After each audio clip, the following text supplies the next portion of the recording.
नमस्कार दोस्तों, trading zone YouTube channel में आप सभी का स्वागत है। दोस्तों, आज हम इन्वेस्टमेंट के रिगार्डिंग कुछ बात करेंगे कि हमारे को वैल्यू इन्वेस्टिंग करनी चाहिए या ग्रोथ इन्वेस्टिंग। दोस्तों, ये एक screener.in पे जाके मैंने कुछ स्टॉक्स को फिल्टर करके लगाया है जो कि सारे हाई ग्रोथ स्टॉक्स है। पहली चीज तो ये कि हाई ग्रोथ स्टॉक और वैल्यू इन्वेस्टिंग में क्या फर्क है।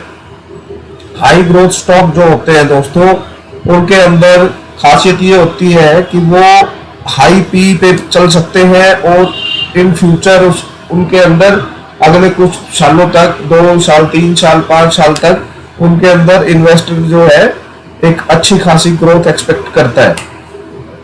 और वैल्यू इन्वेस्टिंग का ये होती है कि भी कोई भी स्टॉक वो अपनी ओरिजिनल वैल्यू से कम रेटों पे हमारे को मिल रहा है। वो ज्यादातर हमारे को लार्ज कैप के अंदर भी मिल जाती हैं ये चीजें। और दूसरी बात ये है कि कभी भी वैल्यू इन्वेस्टिंग स्टॉक जो है हाई ग्रोथ स्टॉक भी बन सकता है और हाई ग्रोथ स्टॉक जो है वो एक वैल्यू इन्वेस्टिंग स्टॉक भी बन सकता है। तो दोस्तों, ये कुछ एक लिस्ट है मेरे पास जो मैंने फिल्टर करके लगाई है screener.com पे। तो सबसे पहले एक स्टॉक मैं KSOL इंडिया लगा रहा हूं दोस्तों। KSOL इंडिया जो कि फर्स्ट नंबर पे दिखाई दे रहा हुआ आपको। इस स्टॉक के अंदर दोस्तों आप देखेंगे कि स्टॉक की मार्केट कैप, ये सारी की सारी जो चीजें मैंने लगाई है दोस्तों, ये बिल्कुल ही small cap, micro cap stocks मैंने लगाए हैं। ताकि ये स्टॉक्स की खासियत ये होती है कि ये आपके पैसे को 20 गुना, 30 गुना, 50 गुना, 100 गुना तक भी कर सकते हैं। लेकिन एक लार्ज कैप स्टॉक के अंदर आप इतनी बड़ी मूव एक्सपेक्ट नहीं कर सकते, क्योंकि वो ऑलरेडी उनके अंदर इन्वेस्टर जो है या पैसा कमा चुका है और वो इतने बड़े बन चुके हैं कि उनका 100 गुना होना बहुत टफ होता है। तो दोस्तों, ये कुछ एक micro cap, small cap stocks मैं आप लोगों के सामने लेके आ रहा हूं। तो आप अपने हिसाब से इन स्टॉक्स को डिसाइड कर सकते हो, चुन सकते हो इन्वेस्टमेंट के पर्पज से। तो दोस्तों, ये स्टॉक की मार्केट कैपिटलाइजेशन जो है 1372 करोड़ की है, जो कि करंट प्राइस इस स्टॉक का 1158 है। तो इस स्टॉक के अंदर आप देख पा रहे होंगे ROE, ROC, ये देखिए दोस्तों 197 और 147। ROE, ROC के अंदर फर्क क्या होता है दोस्तों कि ROE तो होता है कि भी मान लिया कि किसी भी कंपनी ने एक IPO या स्टॉक्स लॉन्च कर दिए, IPO लॉन्च कर दिया और इन्वेस्टर ने उसको उसके अंदर पैसा लगा दिया, तो वो उस पैसे से कितना पैसा कमा रहे हैं, ठीक है। और ROC जो होता है कि इन्वेस्टर का पैसा प्लस जो पैसा उन्होंने इंटरेस्ट पे उठाया हुआ है, दोनों मिला के वो कितना पैसा कमा रहे हैं, ठीक है दोस्तों। फेस वैल्यू आपको नजर आ रही है स्टॉक की 10 है और price to book value 57, industry की 38.5। ये देखिए दोस्तों, इस कंपनी के पास रिजर्व जो है वो 12 करोड़ का है, 12 करोड़ के आसपास का रिजर्व है और डेप्ट फ्री कंपनी है दोस्तों।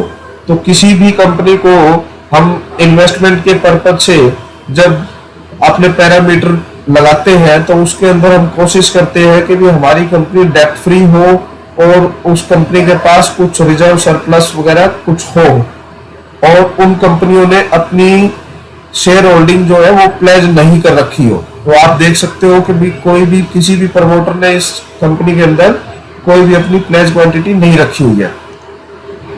तो ये प्रमोटर की होल्डिंग है दोस्तों, इसके अंदर ये FIs की होल्डिंग है और ये पब्लिक होल्डिंग है। ये अर्निंग पर शेयर है। अर्निंग पर शेयर का क्या फर्क पड़ता है दोस्तों, मैं आपको बता देता हूं कि अर्निंग पर शेयर, ये अर्निंग पर शेयर है और ये PE है। तो अगर मेरे को किसी भी स्टॉक की अगर वैल्यू निकालनी हो, अगर मैं किसी भी स्टॉक की अगर वैल्यू निकालता हूं तो 40.1 मल्टीप्लाई बाई 28.9, ये 1158 आप लोगों के सामने ये स्टॉक की वैल्यू निकल के आ जाएगी। दोस्तों जब हम फोरकास्ट करते हैं किसी भी कंपनी को, उनके अंदर हम क्या क्या चीजें देखते हैं, ये आज मैं थोड़ा सा आप लोगों को समझाने की कोशिश कर रहा हूं। दोस्तों अब हम आगे चलते हैं। ये अब तक का इसका मैक्सिमम चार्ट है दोस्तों। ये स्टॉक 2020 में 25-30 रुपए के आसपास का होता था और आज के दिन ये 1200 के आसपास ये स्टॉक चल रहा है, यानी 1158 पे।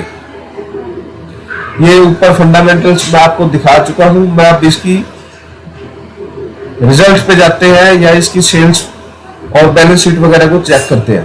दोस्तों आप देखो सेल्स क्वार्टर टू क्वार्टर इस कंपनी की किस तरीके से बढ़ रही है। यानी कि मार्च 2021 में सेल्स का मतलब रिवेन्यू भी बोलते हैं दोस्तों, तो 7.65 से लेकर और मार्च 2024 तक ये कंपनी की रिवेन्यू 30 करोड़ के आसपास हो चुकी है। ऑपरेटिंग प्रॉफिट भी आप देख रहे हो, ये सारा ऑपरेटिंग प्रॉफिट भी दिखा रहा है दोस्तों। ये ऑपरेटिंग प्रॉफिट मार्जिन दिखा रहा है और ये नेट प्रॉफिट दिखा रहा है दोस्तों। ये कंपनी 3 करोड़ के आसपास उस टाइम पे क्वार्टरली कमाती थी, आज ये 9 करोड़ के आसपास कमा रही है। मैं अब नीचे की तरफ चलता हूं दोस्तों और ये देखिए दोस्तों फिक्स्ड एसेट्स भी इस कंपनी के इंक्रीज हुए हैं। हालांकि हुए हल्के फुल्के हैं लेकिन हुए हैं दोस्तों। इस कंपनी का रिजर्व आप देख पा रहे हो। तो इस तरह की कंपनियों के अंदर हम इन्वेस्टमेंट कर सकते हैं दोस्तों। अब आता है शेयर होल्डिंग पैटर्न। आप ये देख रहे हो, सेल्स ग्रोथ भी आप देख पा रहे होगे इसके अंदर। ये सेल्स ग्रोथ है दोस्तों पिछले 5 साल, 3 साल और ट्रेलिंग 12 मंथ्स। TTM जो होता है वो ट्रेलिंग 12 यानी कि पिछले 12 महीने की सेल्स ग्रोथ, और ये प्रॉफिट ग्रोथ दिखा रही है दोस्तों। अब तक का ये स्टॉक का CAGR रिटर्न है। तो दोस्तों अब हम चलते हैं शेयर होल्डिंग पैटर्न के ऊपर। ये आता है दोस्तों, ये कंपनी के प्रमोटर के पास इस कंपनी के शेयर 2021 में 68% थे, जो कि घट के 59% के आसपास हो गए। लेकिन एक चीज नोट करने की है दोस्तों, पहले उस टाइम पे इसमें FIs की होल्डिंग नहीं थी, लेकिन FIs इस स्टॉक के अंदर धीरे धीरे माल उठा रहे हैं। तो ये स्टॉक इस तरह के होते हैं दोस्तों, आपकी कैपिटल को 10 गुना, 20 गुना, 50 गुना, 100 गुना तक भी ये स्टॉक्स कर सकते हैं। इसके पीछे का कारण क्या होता है दोस्तों? इसके पीछे का कारण होता है कि आपकी सेल्स ग्रोथ किस लेवल से बढ़ रही है। आप देखो 2015 से लेकर 2024 तक कंपनी का रिवेन्यू 108 करोड़ का हो चुका है, 108 करोड़ का दोस्तों। और उस टाइम से लेकर अब तक इसके EPS में फर्क देखो क्या आ गया है, क्योंकि जैसे जैसे सेल्स बढ़ेगी तो प्रॉफिट भी बढ़ेगा दोस्तों। नेट प्रॉफिट आप देख पा रहे होंगे, ये देखिए, ये देखो, और उसी हिसाब से इस कंपनी के EPS में चेंजेस आता रहेगा। फॉर एग्जांपल हमारी सेल मान लिया 30%, 20% के हिसाब से बढ़ रही है, और मान लिया कि ये मैं दोबारा बताता हूं आपको, मान लिया सेल हमारी 20% से बढ़ रही है और प्रॉफिट जो है वो 25% से प्रॉफिट बढ़ रहा है हमारा।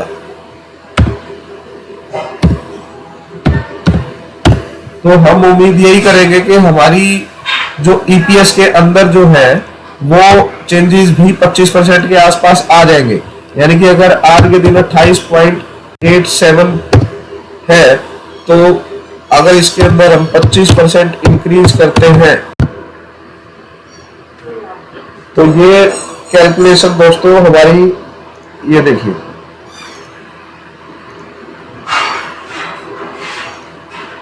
28.87 मल्टीप्लाई 25 डिवाइडेड बाई 100, तो 7 रुपए से हमारी ईपीएस बढ़ जाती है। यानी कि हमारी जो ईपीएस है वो तकरीबन 36 के आसपास हो जाती है।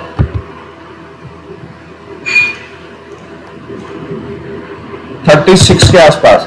और फ्यूचर अगर इसी तरीके से ये बढ़ती है तो नेक्स्ट ईयर और जैसे जैसे सेल्स ग्रोथ होगी, प्रॉफिट ग्रोथ होगी दोस्तों, उसके पी के अंदर, पीई प्राइस टू अर्निंग के अंदर एक्सपेंशन हो जाता है।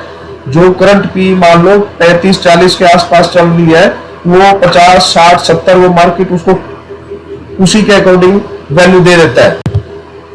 और मैं मान लिया 50 की पी अगर लगा के चलता हूं तो स्टॉक के अंदर स्टॉक की वैल्यू अगले साल अप्रोक्सीमेटली 1800 रुपए के आसपास की निकल के आ जाती है। यानी कि ये आ गई हमारी 1800 के आसपास की, जो कि करंट मार्केट प्राइस जो है दोस्तों वो चल रहा है हमारा 11,1158 पे। तो दोस्तों इस तरीके से हम फोरकास्ट कर सकते हैं आने वाले 2 साल 3 साल के लिए स्टॉक्स का। तो दोस्तों ये कुछ लिस्ट है, आप इन लिस्ट को नोट डाउन करके अपने हिसाब से अच्छे स्टॉक्स निकाल सकते हैं। जैसे कि वेन्यू पाइप्स है, वेन्यू पाइप्स के अंदर भी इसी तरीके से रिसर्च करके आप अपने स्टॉक को डिसाइड कर सकते हो और इन्वेस्टमेंट कर सकते हो। ये देखिए दोस्तों, स्टॉक के पास रिजर्व, ये देखिए रिजर्व है 386, डेप्ट है 149 का, मार्केट कैप है 4230 करोड़ की। यानी कि ये स्मॉल कैप कंपनियां हैं दोस्तों, ये लार्ज कैप कंपनियां नहीं है। लेकिन आप इन कंपनी के अंदर देखिए 28%, 23% की आरओई आरओसी। उसके बाद आप देख सकते हैं एफआईज होल्डिंग देखो प्लेजना की हुई है। जैसे कि स्टॉक के अंदर प्रमोटर ने अपनी कुछ होल्डिंग है, लेकिन ये नेग्लिजिबल है दोस्तों, क्योंकि 1.52% ही प्लेज की हुई है। तो ये इस तरह से प्रमोटर अपनी होल्डिंग को छुड़वा लेते हैं, ठीक है ना। तो आप इस तरीके से अपने स्टॉक्स को डिसाइड कर सकते हो इन्वेस्टमेंट पर्पज से। और दोस्तों और मैं कुछ एक कंपनियां, फॉर एग्जांपल एशियन पेंट में दिखा देता हूं आपको। ये देखिए, ये 2,80,000 करोड़ के आसपास की मार्केट कैपिटल है दोस्तों इसकी, और करंट प्राइस 2900 समथिंग चल रहा है, और पी है 51, इंडस्ट्री पी भी 51 है इसकी। आप आरओसी आरओई भी देख लो। अब आती है इसकी प्रमोटर होल्डिंग, एफआई होल्डिंग, क्योंकि ये लार्ज कैप है दोस्तों ये स्टॉक। इसमें और स्मॉल कैप कंपनीज के अंदर क्या फर्क होता है दोस्तों, ये मैं आपको दिखा देता हूं।